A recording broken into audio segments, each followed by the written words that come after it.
ठिकाना नहीं है। चुनाव समय के पहले भी हो सकता है, कोई ठीक नहीं है। इसलिए हम लोगों को भी तो अलर्ट रहना पड़ेगा। इसलिए हम लोग सब इंटरनल बात पूरा कर लिए, यही पूरा बात ये है। और बाकी कई लोगों को अब जिम्मेवारी दे दी गई है, सब तरह का काम करेंगे। अरविंद केजरीवाल ने भी कहा कि विरोधी दलों की एकता से बीजेपी घबरा गई है, इसलिए सावधान रहने की जरूरत है, क्योंकि अब तोड़ने की कोशिश होगी, विरोधी दलों को आपस में लड़ाने की कोशिश होगी। आज हमें बहुत दुख होता है कि आज हमारे देश के अंदर जो सरकार है, मोदी सरकार, मुझे लगता है कि आजाद भारत की सबसे भ्रष्ट सरकार और सबसे अहंकारी सरकार है। ये लोग अपने आप को भगवान से भी बड़ा समझने लग गए हैं, और जब कोई आदमी अपने आप को भगवान से बड़ा समझने लगता है तो फिर उसका पतन भी जल्दी होता है। मुझे बेहद खुशी है कि इंडिया अलायंस में सब लोग आपस में जुड़ रहे हैं। अब सबको लगने लगा है कि ये इंडिया अलायंस मोदी सरकार के आने वाले समय में मोदी सरकार के पतन का कारण बनने वाला है।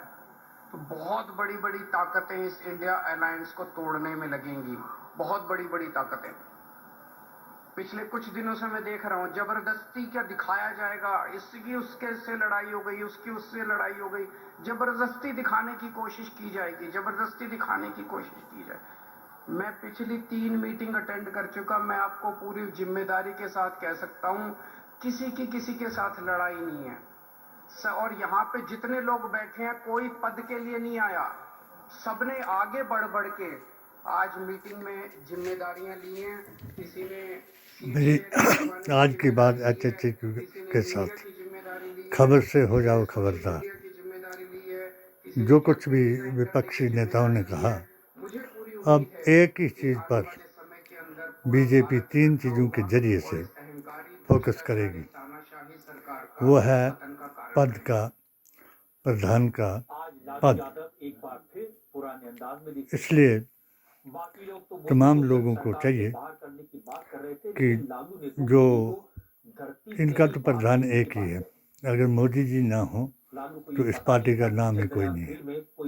और जो मोदी जी का गुप्त एजेंडा है, उसको अगर विपक्ष समझाए तो नीतीश जी की बात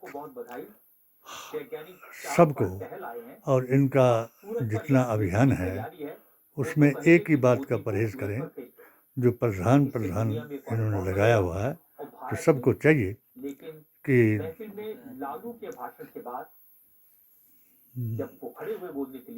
जिस फार्मूले से 80-20 तोड़ा जा सकता है, और हिमाचल में और अन्य कर्नाटक में तोड़ा गया, और जिन लोगों ने गलतियाँ की वो एक ही कौम है गलती करने वाली, वो है मुसलमान कौम, जिनके लिए हमारा सूफी संत जमात का अभियान, व्यापक अभियान पूरे हिंदुस्तान में जारी है, और ये अभियान रंग लाएगा। हर मुसलमान अपना अकीदा दुरुस्त करेगा, और हर जो हिंदू है वो अपने आप को हिंदुस्तानी समझ करके इसको आगे चलाएगा। जो हिंदू अंग्रेज़ का और उसका बनाया हुआ है मुग़लों का, वो हिंदुत्व पर चलेगा, और जो मुसलमान मुग़लों का और अंग्रेज़ों का बनाया हुआ है वो शरिया की बात करेगा, जो शरिया 1939 में ले डूबी थी भारत को, अखंड भारत को। अगर ये एक बात के लिए परहेज करें कि अगर ये किसी को भी नॉमिनेट करते हैं, अब इनका प्रोग्राम है कि नीतीश को प्रधान कहेंगे, या ममता बनर्जी को प्रधान कहेंगे, या केजरीवाल को प्रधान कहेंगे, या यादव जी को प्रधान कहेंगे, ये सब के नाम प्रधान के लिए ऊपर उठाएंगे, मगर प्रधान वही बनेगा कि जो सब लोग ये अभी प्रधान हैं, अपनी अपनी पार्टी के प्रधान हैं, और सब लोग एकता से चलेंगे, और 40 बराबर 40 जमा 20 करेंगे तो तभी कामयाब होंगे। हिंदुत्व के नाम पर जो इलेक्शन ये जीतना चाहते थे, वो फार्मूला अब फेल हो चुका है, और हमारा जो अभियान है सूफी संत जमात का, वो करिश्मा लाएगा, और हमें पक्की उम्मीद है कि हर 22 करोड़ मुसलमान जो है अपने अकीदे को दुरुस्त करके भारतीय संविधान, कुरान और अपने नबी के फरमान के मुताबिक अपना कर्तव्य देश के प्रति, संविधान के प्रति निभाएगा और इंशाल्लाह कामयाब हो जाएगा। अगर किसी एक का नाम इन्होंने प्रधान बनाने के लिए कर दिया तो ये इनके लिए लड़ाई मुश्किल हो जाएगी। सब एक होकर के लड़ेंगे, सब प्रधान बन करके लड़ेंगे तो इनके हाथ में बाजी जब आएगी तब प्रधान बन जाएगा। यही हमने अपने अभियान में चलाया हो और पीर तरीक़त की जमात के जरिए से हम घर घर जा कर के ये अभियान चलाएंगे और इंशाल्लाह मुसलमान HHAQ के मुताबिक सही रास्ते पर आएंगे और इसमें अपने आप को आगे करने की ज़रूरत नहीं।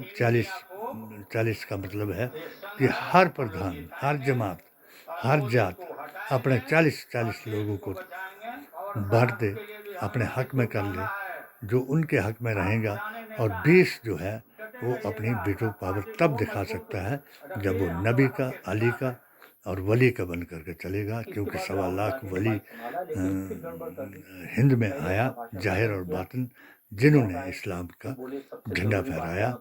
और ये गलतफहमी है बहुत से लोगों की कि इस्लाम तलवार से फैला, तो जिनको इसका ज्ञान नहीं वो HHAQ के द्वारा हर सवाल कर सकते हैं। इनके पास 3 चीज़ें रह गई हैं अब। एक रहा है मीडिया जो इनका पक्षपात करेगा।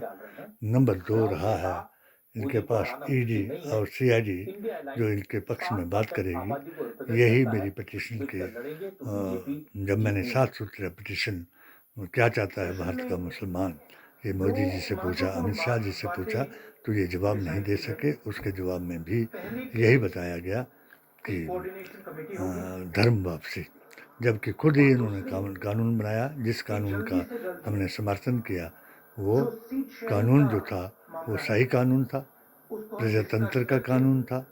मुत्ता हलाला और लव जिहाद के तमाम हराम हैं और इन हराम कामों को करने वाले जब इनके साथ हो गए और एक बद अकीदा जमात ने इनको समर्थन किया, तभी हमारी जो कांग्रेस और इस्लाम की जमात थी वो कमज़ोर हो गई।